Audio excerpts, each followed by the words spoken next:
सुप्रभातम बच्चों। आज हम आपको तृतीय पाठ तीसरा अध्याय अकारांत नपुंसकलिंग पाठ का क्या नाम है? अकारांत नपुंसकलिंग। इसमें आपको नपुंसकलिंग के बारे में बताया जाएगा। और आज आपको बता दूं कि इस पाठ का जो अभ्यासकार है उसके सभी प्रश्न आपको बहुविकल्पीय मिलेंगे, क्योंकि इन बहुविकल्पीय क्वेश्चन से ही आपको आगे परीक्षा देनी होगी।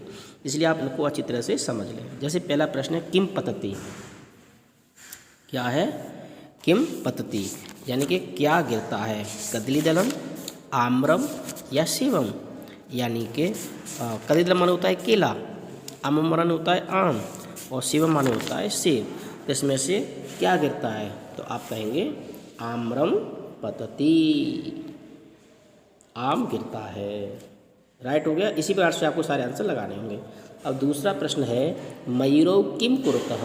मयूरौ, मयूरः, मयूरौ मयूरः यानी दो मोर।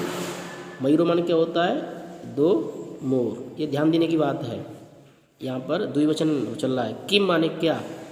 दो मोर क्या? कुरुतः माने कर रहे हैं। करोति, कुर्वतः, कुर्वन्ति। तो यहाँ पर कुरुत इसलिए आया है, क्या कर रहे हैं? तो नृत्यतः नाच रहे हैं, हसतः हंस रहे हैं, धावतः दौड़ रहे हैं। यानी मयूरौ नृत्यतः क्या आ जाएगा यहाँ पर? नृत्यतः, दो मोर नाच रहे हैं। इसी प्रकार से अगला प्रश्न देखेंगे एते के स्तः। एते माने बहुवचन में होता है ये, के माने कौन, स्त माने हैं। ये सब कौन हैं? बालिके, क्रीडनकम, पिके। यानी कि ये कौन है? तो क्रीडनकम ये सभी खिलाड़ी हैं। क्रीडनकम माने क्या होता है? खेलने वाले। अगला प्रश्न है आपका बालिकाः किम कुर्वन्ति। बालिका एक वचन में है, बालिकाः बहुवचन में हो जाता है। बालिका, बालिके, बालिका, एक लड़की, दो लड़की, बहुत सारी लड़कियाँ। तो किम कुर्वन्ति क्या कर रही हैं? लड़कियाँ क्या कर रही हैं? तो बालिकाः शब्द आया यहाँ पर। किम कुर्वन्ति क्या कर रही हैं। यहाँ पर विसर्ग लगाना भूल गए हैं। तो बालिकाः किम कुर्वन्ति। धावन्ति दौड़ रही हैं, पठन्ति पढ़ रही हैं, हसन्ति हंस रही हैं। तो आपको यहाँ पर देखना है कि बालिकाः पठन्ति सभी लड़कियाँ पढ़ रही हैं। अगला प्रश्न है कानि विकसन्ति। कानि किम के कानि। किम माने क्या, के माने दो क्या, और कानि माने क्या बहुत सारे। विकसन्ति माने खिल रहे हैं, बहुत सारे क्या खिल रहे हैं। बहुवचन में है यहाँ पर। फलानी, पत्राणि, पुष्पाणि। तो आपको पता है कि जो खिलते हैं वो फूल होते हैं। तो पुष्पाणि मीन्स क्या होता है? फूल। पत्र में पत्ते होते हैं, फलन मीन्स फल होता है। तो यहाँ पर पुष्पाणि ठीक हो जाएगा। इसी प्रकार से अगला प्रश्न है अकारांत नपुंसकलिंग कह। अकारांत नपुंसकलिंग क्या है? सूत्रम, दीपक या छात्रा। सूत्रम मीन्स होता है धागा, दीपक मीन्स होता है दीपक। दीपक ये नाम है किसी का, पुल्लिंग है। छात्रः यानी कि स्त्रीलिंग में है। तो सूत्रम क्या आया यहाँ पर? नपुंसकलिंग हो गया। इसी प्रकार से अगला देखेंगे अकारांत नपुंसकलिंग कह। ये भी अकारांत नपुंसकलिंग कह। इसमें ही पूछ रहा है अकारांत नपुंसकलिंग कौन सा है। ये यानी शब्दों में से आपको ढूंढना है। छत्रम, रजक, छुरका। छुरका मीन्स छुरी होती है, रज के माने धोबी होता है, और छत्र माने छाता होता है। तो ये आपको देखना होगा क्या छत्र मीन्स छाता नपुंसकलिंग में आया हुआ है। इसी प्रकार से अगला देखेंगे अकारांत नपुंसकलिंग कह। अकारांत नपुंसकलिंग कौन सा है? छांटिए। मापिका माने होता है फुटा, नापने वाला, पैमाना। मंडू के माने होता है मेढक, कंकतम माने कंगा। तो आपको यहाँ पर देखना है कि कंकतम जो कंगा होता है वो जो नपुंसकलिंग में होता है। आगे है अकारांत नपुंसकलिंग कह। गज हो उपनेतम कृषक। गज माने हाथी, कृषक माने किसान, उपनेतम माने चश्मा। तो यहाँ पर चश्मा क्या है? नपुंसकलिंग है।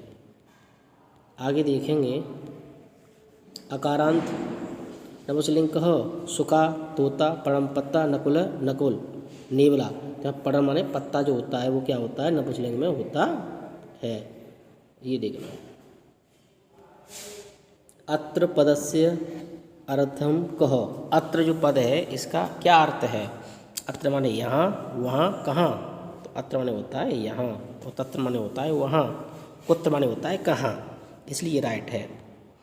व्यत्यकम पदस्य अर्थम कह। व्यत्यकम पद का क्या अर्थ है? घर, दीवार, कुदाल।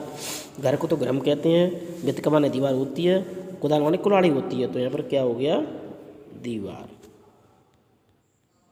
अगला प्रश्न है एतत् पदस्य अर्थम कह। इस पद का अर्थ क्या है? एतत् माने यह या वह या हम। एतत् माने यह होता है नपुंसकलिंग में, स माने वह होता है और अहम माने हम होता है, वह माने हम सब होता है। आगे देखेंगे खनितम पदस्य अर्थम कह। खनित माने कुल्हाड़ी के पद का अर्थ क्या है? चाकू, कुदाल या खल। खल में दुष्ट होता है, खनित माने होता है कुदाल। इस प्रकार से हमने आपको अभी 14 प्रश्न बताए हैं, इनको आंसर को आपको समझना है। और अगला है आपका ये देखिए 15वां प्रश्न है आपका कुत्र पदस्य अर्थम कह। कुत्र पद का क्या अर्थ है? कुत्र माने होता है कहाँ, तत्र माने वहाँ होता है, अत्र माने जहाँ, कथम माने कैसे। तो यहाँ पर कुत्र माने कहाँ कैसे होगा। पुस्तकम पदस्य वर्णविच्छेदम पदम कह। और जो पुस्तक जो पद है, जो शब्द है, इसका वर्णविच्छेद पद कौन सा होगा? 2 दिए हुए हैं। तो आप जानते हैं कि प प्लस उ पु हो गया, प्लस स आधा सा आ गया, तो पुस्तक आ गया, प्लस क प्लस अ का हो गया, प्लस म। तो पुस्तकम ये वाला सही रहेगा, क्योंकि प स तो इसमें स्वर नहीं है, गलत हो गया। इसी प्रकार से अगला देखेंगे व्यत्यकम पदस्य वर्णविच्छेदम पदम कह। तो भ प्लस त इसका स्वर कहाँ गया? इसका भी स्वर नहीं है, तो ये भी रॉन्ग हो गया। तो आपका ये सही रहेगा, 2 ही ऑप्शन है। तो भ प्लस ई भी त बड़ी छोटी प्लस क प्लस अ प्लस म, तो व्यत्यकम हो जाएगा, ये रॉन्ग है। इसी प्रकार से अगला नूतनानि पदस्य वर्णविच्छेदम पदम कह।